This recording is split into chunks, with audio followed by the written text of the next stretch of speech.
Here's the news of the day.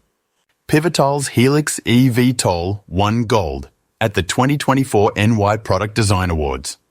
This compact, easy-to-assemble aircraft redefines personal mobility with its innovative tilt design and advanced features.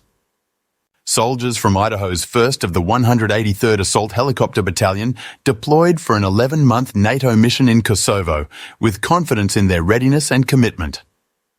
Vertical Aviation International appointed Amber Harrison as Director of Regulatory Affairs, bringing her expertise as a commercial rotorcraft pilot and UAS specialist to the role.